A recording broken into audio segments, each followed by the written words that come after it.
Welcome to Far From Home with me, Mabel Ninan, your host.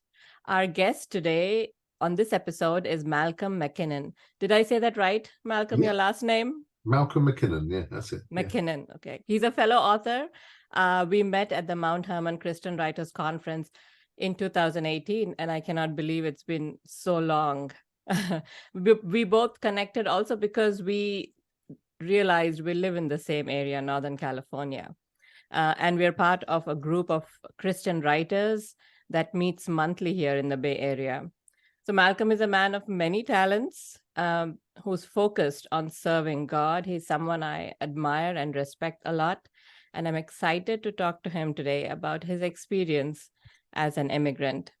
Malcolm came to Felton, California in September 2011 from England with his wife Donna to set up various youth and children's ministries. As an artist and ordained Baptist minister, Malcolm uses his artwork to design and communicate Bible lessons in both churches and schools. He and his wife have adopted two wonderful children, Jonathan and, okay, let me get this name right. Is it Asia? How do you say her name? Yeah, Asia. Asia. Lovely name. Jonathan and Asia are his kids. He loves to paint, make movies, and write, and is currently working on a wide variety of writing projects, ranging from theology to sitcom scripts. I don't know how he does that, but that's him. And if you'd like to watch him teach these videos, check out his YouTube channel. Look for Big Mac 63. That's the handle of his YouTube channel. And it's Mac is spelled with an L, BIGMALC 63. Welcome, Malcolm. Thank you very much. That's lovely to be here. Thank you for having me on the podcast. So let's start with your childhood. You were born in the UK and raised in the UK. Right. Can you share a favorite memory of your childhood or even your young days? Well, yeah, I was born, so if any of you know England, you obviously know London. Well, I was born just to the east of London in a county called Essex. I was the youngest of four kids. We had a pretty stable and happy childhood. We weren't necessarily Christians. I don't think we were the worst pagans in the street either, but we just were a regular family. And we went to good schools, but we didn't go to church really. I think I was pushed into Sunday school for a couple of years, but against my will. I shouldn't say that now, should I, as a children's pastor? But at the time, it meant nothing to me. And yeah. I remember when I was 9, I had this great, I always call this the greatest day ever because my mum had a colleague who was a lot younger than her. She was in her mid to late 20s, and I was 9, but I still had a bit of a crush on this lady, and she was beautiful. And then one day she said that she would take me up to London for the day. Now, I remember the day so clearly because it was the cup final day, the soccer cup final, and my team were playing in the final. So I was a bit conflicted because part of me wanted to watch the game and part of me did want to go to London. Anyway, then she turns up on the day, but I didn't know that she had a boyfriend. And so I was pretty upset about this, but it turned out he was such a great guy. His name was George, and he had this open top sports car. So we drove like the wind up into London. He took us to Battersea Fun Fair, which was at the time like this huge fun fair in London. And, you know, he was like this bottomless pit of cash. And very different from my dad. So I was thinking halfway through the day, I wondered if these two could adopt me. But no, I did have a happy childhood, but we just had this wonderful day. And then we went to the fun fair, we went to the cinema, they took me out for pizza. I'd never had pizza before. And then I found he bought an evening paper and we found out that my team had won the cup, the only time they ever won it. And my favourite player scored the goal. So yeah, that was a pretty amazing day. When I was 9, yeah. Well, thanks for sharing that. It's interesting the kind of things we remember at different points in our childhood. That was so interesting. So tell us what brought you to the US? Why and when did you make the move? We came, so Donna and I got married in 2007. For the year before we got married, she worked as an exchange teacher over in Santa Clara. Now, she'd done this before in '98, where she'd done an exchange year where a teacher from America came to England, and then she spent a year in a Santa Clara school. So she had this connection with the area. And to be honest, and I don't think she'll mind me telling, we weren't quite sure where our relationship was going the year before we got married. So I had slightly cold feet. So she said, well, look, while you're trying to figure this out, I've been offered another year in America. And as soon as she went, I remember finding myself in this terrible situation where I was leading a ministry group in Africa on a safari. And it was like the worst trip ever. And I kept thinking, who do I want to talk to right now? Who do I want to pour my heart out? And it was Donna, and I kept calling her. And then I said to her, look, I know that we weren't quite sure where this was going, but I want to marry you. So she said, okay, that's fine. And she agreed. And then we'd already got engaged. So anyway, I came to visit her a couple of times while she was here on that year. And while we did that, we went walking in Big Basin. And there was a church in Felton that we kind of thought, well, let's go to this church first. And so we went there, and they said that they were looking for, well, at the time, they weren't asking things like that, but they were just, I'd said, you'll get a lot better teaching at this church that you're at here than the one that you've been currently attending. So she carried on going to that church, even though she was living in Los Gatos. She'd drive half an hour down to this church every Sunday. And then when I came to see her again in the April, before we got married, she was really established in that church. She'd got to know a lot of people. So then I got to know them. We got married in the July of that year. We came back for a honeymoon. And we kind of built up a relationship with that church. And over the next couple of years, they were explaining to us that they really needed somebody to do youth work and children's work and Sunday school and schools work and all the things that I do back in England. So I said, yeah, that sounds great, but we've both got jobs at the moment in England. Now, we were renting, so we didn't own any property. And then both of our jobs kind of finished at the same time. And it just felt like such a clear call that we were to come to America. So the people in Felton all said, wow, you guys are taking such a big step of faith. But I'd moved around a lot in my youth. I used to work as a portrait artist, and so I used to follow the work. So I'd work for the summers in England, and then I'd go to a country called Tenerife, and I'd work for the winters over there. So I was used to moving, and I was used to living on not much. So we moved, and that was what brought us over. So it was a bit of a step of faith. They said, look, we'll give you a house. There's a house on the property. We'll cover your medical insurance, because I thought, well, that's not much, until I realized how much it was. But we didn't come here to earn any money. We just thought this is going to be a fun adventure, and let's see what happens. So the church received us very well, and it wasn't long before I proposed this idea that I introduced a children's talk into the service, which they'd never had. So I was doing a visual children's talk every week, which meant I had to design all this stuff. Donna couldn't work for 3 years until she got a green card. And then finally, after 3 years, she got a green card. And so that's what. And then she was able to work as a teacher. Yeah. Yeah, that was indeed a big step of faith. So let's go back a little bit. How did you get there, that point in your faith where you could trust God so much? Because you said in your childhood, you were not really a Christian. So how did that happen? Well, so I grew up in what felt like a stable family, and but when I was 15, my mum died very suddenly. She had a heart attack and died, and that really threw my world, I think. And I just went in a bit of a spiral, because I think what I lost when my mum died was that there was that person looking out for you and that you were accountable to wasn't there anymore. And so I kind of drifted a bit, because I was interested in art. I ended up at art college, and art college in those days was a place where drugs were going on, more so than anywhere else. So, and I kind of lost all my reasons to say no. When I was younger, I'd always say, well, I'm not going to get involved in stuff like that. But suddenly it didn't seem such a big thing to say no. Anyway, short story was I overdosed one day at a party, and I thought I'd gone mad, and I was terrified. I thought I was actually going to go to hell that night.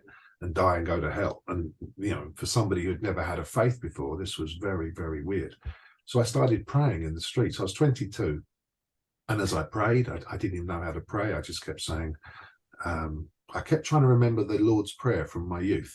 And I could hardly remember any of it. I was saying things like, Our Father, who art in heaven, something about trespasses, amen. And then I kept repeating it. And the more I repeated it, the more I remembered bits more of it. And for about 2 hours in the street, I was trying to remember this. And I just felt like God got his hand on me and just wasn't letting me go. And that was such a traumatic experience that it shook me up massively and made me ask questions about what I was doing with my life and where my life would end up. And it was quite a rude awakening to spiritual things. And then 6 months went by, and finally I met this guy who I was working as a season as a portrait artist. And this guy I'd known, who'd been a punk, he'd been a poet, suddenly walked up to me one day looking completely different, smiling, which he'd never done before. And I said to him, "Hi, hello, Pete, what's up with you?" And he said to me, he said, "I've been born again." And it was like, again, it's hard to describe this, but it was like this electric shock went through my body when he said that, almost as if someone was saying to me, "You want to listen to this guy because he's gonna tell you how to find a way." So anyway, that weekend I talked a lot to him. He didn't make a lot of sense, to be honest, but you could tell something had happened to him. He kept bursting into songs that he'd written. And I'd be honest, they were some of the worst songs I've ever heard, but he was so enthusiastic, and I kept wanting to say, "Look, stop singing songs, just tell me what to do."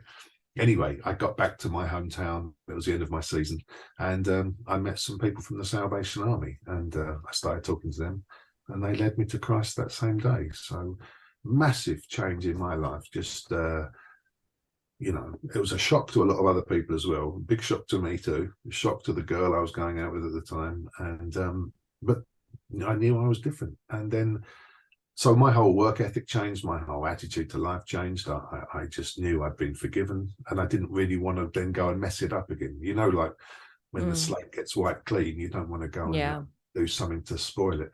And then I found myself in this country called Tenerife, which is one of the Canary Islands. It's owned by Spain, but it's off the coast of Africa. And I worked there for 4 winters as an artist. But my being there coincided with this Europe-wide recession. No one had any money. So I thought it was going to be great to make a living, easy, just sitting there drawing people, but nobody had any money. And making ends meet was incredibly difficult. And there must have been, I would say, 30 occasions in the first 2 years where I had less than $1 to my name total. Yeah. And I kept thinking, well, this is it. I'll have to borrow the money from home to get a flight home and just call that a day. Meanwhile, I was working for the church as well. I'd become their kind of youth pastor, or their youth leader, I guess. But it felt that God kept me there. And I kept seeing his provision in remarkable ways, how he kept, just as you think the money's about to run out, it's like the story with the oil and the flour. There was just enough for one more day, one more week. Money would come in the weirdest ways, and it would be the exact money that you needed to pay rent.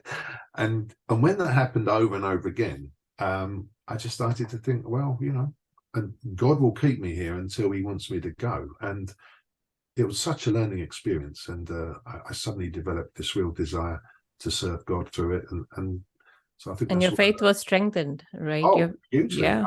I just learned that whatever circumstances I'm in, we have a God who says he'll provide, you know. And he means it, you know. Yeah. And with every experience like that, our faith is strengthened, so we can take the next big step of faith, which stretches our faith even more. Right. Yeah. So now back to your story. Donna and you moved to the US. Could you tell us some of the differences you noticed culturally, you know, coming from the UK and America? Right. I think culturally, of course, there are differences. I think it's easier coming from a country like England because there are similarities. It's not like coming from, I would imagine it's very different if you're coming from an African country or an Asian country, but coming from Europe, especially England, because straight away we have the same language. So there's no language. Yeah. You wouldn't think so, but the language can be different sometimes. But culturally, we love it here. I mean, it's been a very positive experience. I think we like the positivity of people, and there is a cynicism sometimes in England, which is not always a good thing. England, it feels like a slightly oppressive nation sometimes. It's very crowded. I think I like the space here. I definitely like the weather. I love the fact that we can do so much stuff outdoors. So there's all those factors. My wife, when she finally became a teacher here, realized that she was able to earn so much more than she was in England, plus the fact that a teacher was given more respect than they were in England. She wasn't given all this tons of homework that she had to do, or in England you could often have these government inspectors could come in at the drop of a hat and just and none of that. So she liked it, and I don't think you can ever state how good it is to wake up every day and the sun's shining. Yeah, at least in California where we live. Right? Maybe not this winter, but most winters have been remarkable. And so we definitely noticed that, because we thought we'd come here for 2 or 3 years. We thought, let's just see how we go. We were kind of ready to go anywhere, really. I'd learned to move quite a bit every year. So it was no big deal, but I think we feel settled here, and actually the point where we see more of a future here than we do in England. But so, no, we've been very welcomed here. Yeah. No problem. I was going to ask, is there something that the Americans think about the British that they get wrong? You know, certain stereotypes, or that they say to you and you think, oh no, that's not how it is actually. Oh yeah, loads. Well, how long have you got? There's this idea that we all stop every day at 3 o'clock for tea. And I have to say to them, no, tea just goes on all day. Tea is a big thing, but it's not like this. I have a cup here right now. But go ahead. Yeah, we can't live without it. But all our tea come from India anyway, so we're very grateful to India for giving us tea. But there's that. They all think they all want to do an English accent. You know, when you meet people here and they meet you, first of all, they love our accent. And I've been all over the world. And to be honest, the English are not popular in a lot of places, whether it's our bad tourists or our bad soccer fans kind of leaving a bad legacy everywhere. We're not always popular. And I've seen English tourists in other places just really let the country down. But for some reason, here, everybody loves the English. I think it's something to do with the royal family, or I think we're seen as that kind of, the old country. And people will often say to me, oh, I could just listen to you all day.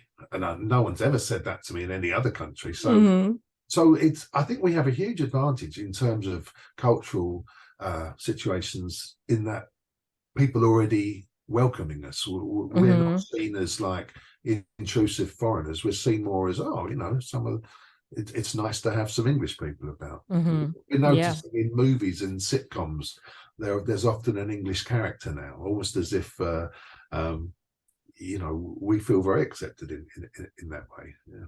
You're seeing more of them in the media. Yeah, definitely. So and then people will try and do their English accent for me, and I'll be honest with you, it's not great. But then most English people struggle to do an American accent. So so it was easy for you in a way to settle down in another country, because like you said, you've traveled before. And I think it appears to me from what I know you and what you share that you're a fairly open-minded person. And I think so it takes a certain kind of personality to be open, to be okay with, moving and settling down. But still, it's a huge move. And I was wondering how that shaped your faith or affected your relationship with God, having to live in another country. I think it just makes you dependent on him, and you realize that it's weird, really, because I don't have a lot of family back in England. I do have 2 brothers in England. I have a sister in Australia, but we've all kind of moved around And so I don't feel I have to see them or be with them a lot. Donna, on the other hand, does miss her family very much. She's very close to her brothers and sisters. She not long ago lost her mum, so she would often take trips back to see them. But as for me, I just feel that the older I get, I definitely am looking into that idea that we are aliens and strangers on this earth, and that wherever you go, as long as you're with Christians, you're with your people. And so for me, it's more a transference. My family now is more, and this is no disrespect to my own family, but it's more the people of God who I feel that these are the people I'm going to be with forever. And so it doesn't really matter where I go.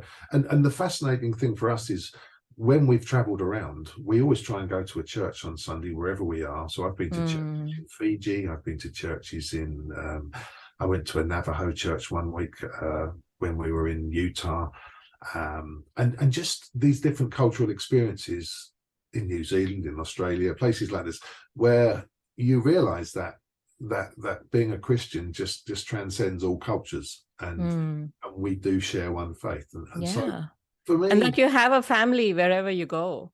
Yes, right. We're exactly. Actually never alone, because there's someone in every country almost who's a believer. And like you said, if you go to church there, and I've experienced that sometimes, because in the US we traveled around a lot, and sometimes we would go to a city that we were new to and go to worship that Sunday in a church and just feel like we belong, even though we don't know anyone. Right. Yeah. No, I think that's right. And I think for us specifically, coming from East London, there was such a diversity of ethnicities in East London and Essex when I left. There'd been a big African influx. There was a lot of people coming in from Eastern Europe. There had always been a big Indian and Pakistani culture in my hometown, a lot of West Indians there. And then when we came to America, living in the Bay Area, to be honest, it seemed pretty similar. I mean, now because of tech, there are so many cultures. So it was never like I just lived in an area where there were only white British people, and I've moved to an area where there's only white American people. It's always been diverse. So, and I think that's reflected in the churches I've been at. So it's never felt like a big shock to the system for me. Talking about churches, excuse me, and Christian culture, do you see a difference in how Christians worship or their attitudes between England and here in the US? Sometimes, yeah, there are differences. In England, when I worked as a portrait artist every summer, in that town, I would attend a Reformed Baptist church, and then when I go back to my hometown, I would often attend a Pentecostal church. So I didn't have only one Christian cultural experience. So when I've come here, I'm noticing in a lot of churches that there is this kind of there was a group of churches in England called the FIEC, which was the Fellowship of Independent Evangelical Churches, and it became a kind of a broad thing. And the churches, a lot of churches now are becoming the same. They're singing the same kind of churches. They seem to be the same length of service. The nature of the sermons is becoming similar, and so I think there's becoming this broadness around the world. In fact, everyone seems to be singing the same songs. I'm not always sure that's a great thing. If the pattern's good, then great, share it with everybody. But there are some things that I think that solid biblical teaching is maybe not as strong generally as it might once have been, but that's in both countries. But then I also really notice one thing is how much people tie their politics to their faith, and a lot of people here in America, their politics is very important to them. Now, politics is important in England, but people don't talk about it so much and attach it to their faith. It's almost like if you belong to one political party here, or if you vote a certain way, I just sometimes feel I wonder if people see that as their salvation. Whereas for Mm-hmm. me, our salvation's in Christ, and the politics is all well and good, whichever way you vote, but it's not, it shouldn't ever come up to the same level as our faith in Jesus. Yeah, amen to that. I agree. Now, going back to your personal life, tell us about your adoption story. Well, well, we got married quite late, and I was older when I got married. Donna's 7 years younger than me, and we got married in 2007. And we said straight away, you know, neither of us are getting any younger, so we'll try for children straight away. I did ask her; she said I could talk about this, but sadly, we had a lot of miscarriages, and we could have even had as many as 15, we think. Anyway, you know, it was a hard thing. It's been very hard for her, but Donna's amazing. She deals with it, she processes it, but we desperately wanted children, and so we eventually said, well, let's look at the adoption situation. Now, what she didn't want to do was do a foster adopt, where one day she might have to give the child back again. Now, that it's always good when children can be reconciled to the parents, but I think because she'd lost so many children, the thought of having to give up another one was too much for her. So we only looked at children where parental rights had been terminated. And which means that you're going to be looking at children, something serious must have happened in the family for the children to have been removed. So we knew that we might be getting kids with a bit more baggage. And so we looked at a lot, and I think we were in the process for, from the moment we first applied, it was about 18 months that we finally were selected for these two, Jonathan and Lucia. And when we met them, I mean, it was a bit crazy. The social workers brought them to a McDonald's, and there was one of those play structures, those play zones, and it was a terrible wet day. I had sinusitis pretty badly, and then straight away these two kids just disappeared up the tubes of this play structure, and I thought, there's no way I'm not going in there after them. So we just waited for them to come out, but we could hear them punching and kicking each other and just screaming. And I looked at Donna and said, yeah, this is going to be fun. And they came out eventually, and the little girl, Asia, she was 5 at the time. She pointed at me. She said, I want the boy to chase me. I was the boy, because I quite like that. She said, I want the boy to chase me. So I had to chase her running around this play structure. And I tagged her. And then she just screamed at me, like, why did you tag me? I said, well, I thought that's what we were playing. And then she said, right, now chase me again. So I had to do this. And every time I tagged her, she'd scream. Meanwhile, Jonathan was popping her balloon and just screaming about everything. And I looked at Donna and I kind of said, no way, you know, this is, we both work with children, but this is way beyond anything we've ever experienced before. You know, we're not cut out for this. And then finally I said, look, let's just get through this 2-hour visit, and then, you know, we will have to kind of write a letter and say, thanks, but no thanks. We don't think we can do this. And then finally we sat down for a happy meal. And I sat next to Jonathan, and I had to kind of wedge him in so he didn't escape. And then he was 6. And then Asia came under the table suddenly, as she do. And then she came and sat on my side, and both of them snuggled into me and started feeding me fries. And my heart just melted at that moment. And if it hadn't been for that moment, I don't know if we would have, I think we might have carried on searching. But I looked at Donna and said, well, that's enough to give us one more opportunity with them. You know, let's try this one more time. And so we did another visit. Again, that was pretty disastrous. Then pretty soon after that, we did a 24-hour visit where they came to stay with us. That was hard work as well. And then I think 2 days after that, they came to live with us. So it happens that fast. And that was such a step of faith, because we thought, wow, you know, these children need parents. Their needs are almost beyond what we can cope with, but we're prepared to allow God to help us with this. And we had a huge team of helpers. I mean, the social services were great, the therapists were great. They provided so much help, and it's been good. It's been very good. I mean, difficult, but a worthwhile journey. Yeah. And thank you for sharing. I know that's personal. Yeah. Going back to your teaching videos, they're unique. Can you explain how you came up with the concept and the thought process behind them? How do you come up with those stories? Well, again, just a little backstory. I was working when I was at Bible college in the 90s in England. People knew I was an artist. And one time there was this girl who wanted to do a chapel, like a chapel assembly for all the students.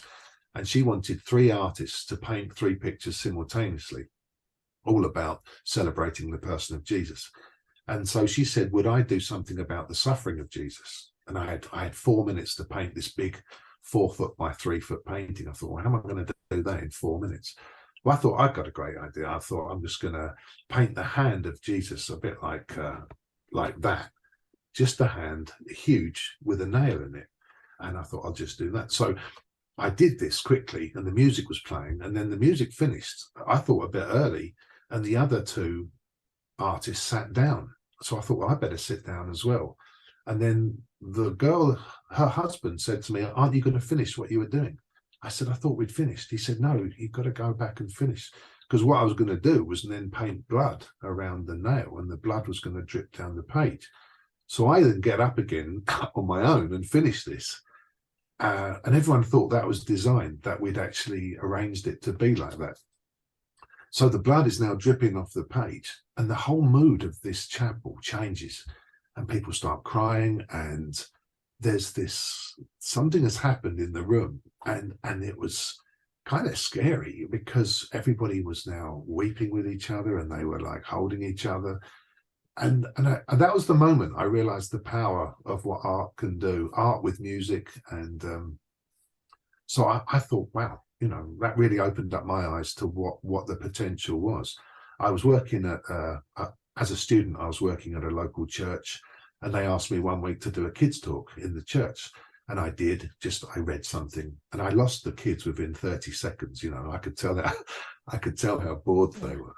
And then I thought, well, I'm not doing that again. And then they said to me, why don't you do something, but why don't you paint while you talk? So I did that. And then suddenly those same kids that didn't want to know all sat round by my feet, kind of hanging on my every word. So that was the beginning of it. And then I just developed different stories. I wanted to do things that had some kind of reveal moment. So sometimes you're looking at a picture, you think you know what you're seeing, but all kinds of things are going to change on the picture. And so I've just developed this over 25 years now, and I take it to schools. I was in 13 schools in England, and they were like, you'd be doing the whole school assembly. In England, you could actually take a gospel message to a state school. So there'd be like 500 kids hanging on your every word, and it was wonderful. And then I came here, and that's what I wanted to establish here. So I'm in several schools now. But the fascinating thing is, although I designed them primarily for kids, and the kids would all sit on the front row in every church I've worked at here, you find now that the adults are really getting a lot out of it as well. And the adults will come up to me afterwards and say, you know, we're getting as much out of this as the kids are, which is great, because I wanted it to be more of a universal message. And so now we don't call it a kids talk, we call it the big picture in my church, but it's become a fixture every week. So it's an unusual thing. I mean, I've never seen anyone else do this sort of thing. Yeah, absolutely. But you have to kind of watch one, I think, to sort of get the idea of it. But the ideas come to me. I just think to myself, I just get ideas. I pray a lot for creativity. And I was going to ask that, you know, as an artist, what tips do you have for other artists, especially in the Christian space? Well, I think you've got to have a desire to want to do it. I mean, I've always worked along the premise that, like Paul said, I resolve to know nothing except Christ and Him crucified. So whatever I do, whether it's writing, whether it's artwork, everything is designed to give the message of the gospel in. And what I've been encouraged by lately is a lot of the kind of influential people in my life at the moment have all said to me that I have an ability to take a deep concept and reduce it to a simple format, so it's understandable. And the artwork definitely helps that, because then even if they don't quite catch what I'm saying, the idea of the artwork is that sums up, you know, they can remember what the picture was, and then hopefully they can that will take them to the connection of what I was talking about as well. So I pray for creativity, because I've done about 400 of these now, and there's probably over 200 on YouTube. But then the Bible, the great thing about the Bible is that every story is so amazing. So there's no shortage of material. And sometimes I kind of stick very closely to the Bible story. Sometimes there's a concept that comes out and I try and illustrate the concept. But everything, what I love about it, especially from a writing perspective, is every week you're telling a complete story. There has to be a beginning, a middle, an end, an application. You have 5 minutes to do it, so you really have to hone down your editing skills, because you can't waffle on. And I think the fact that the fact that you're doing it consistently also helps improve the craft, right? Both with your art and your writing, and that's also so important for artists these days. That not that we are under pressure to churn out, but that we keep working at it, and we consistently serve our audience. So that's where also I think our creativity kind of gets better, our craft gets better. Definitely, yeah. But I think for me, I start with the ending. So I think, what's the takeaway? What do I want people to get out of this story? Or not even what I want to get out, but what was that Bible story trying to get people? Why was that written?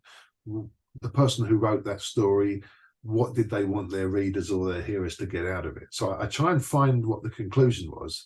That's where the big reveal in the artwork will happen, and then I kind of work backwards from there. So I kind of it's like comedians who say when they write a joke, they start with the punchline, then they write the rest, and then they go back. So it's a bit like that, really. And well, whatever it is, it seems to be. I think for me, it's so exciting to finally land on some kind of vehicle. Excuse me. Where you can represent so much of who you are. So this way, absolutely, I get to use my artwork. I love paper engineering, so I love that. I think I've got a sense of humor, so I try and put the humor in. I love talking about Jesus. I love sharing the gospel. I love the trickery of things. I like to present. And for me, it's so wonderful to finally think, this might be who I am. It's so uniquely you. Right. And so that gives you more satisfaction the more you pour into it. But it was a long time coming. I mean, people in my early days, I said I'd like to use my artwork for God. They would say things like, well, paint a nice picture and then put a text on the bottom. I thought, I don't want to. That's not me. But to finally, this has evolved over a lot of years. And what I try and do now, in the early days, I would flip sheets over, so that the first picture would be something, then the second picture. But now I set myself the challenge that the whole story must be told on one picture. Now that picture might change a bit, but there's my challenge, that it all has to be on one picture. That's why we call it the big picture. Very nice. That's awesome. Thank you so much for speaking with us today, Malcolm, about your artwork, the creative process, and also about sharing about the adoption story and your immigrant experience. Thank you so much. It was such a privilege and honor to have you on this podcast. No, it's been great fun. Thank you so much for having me.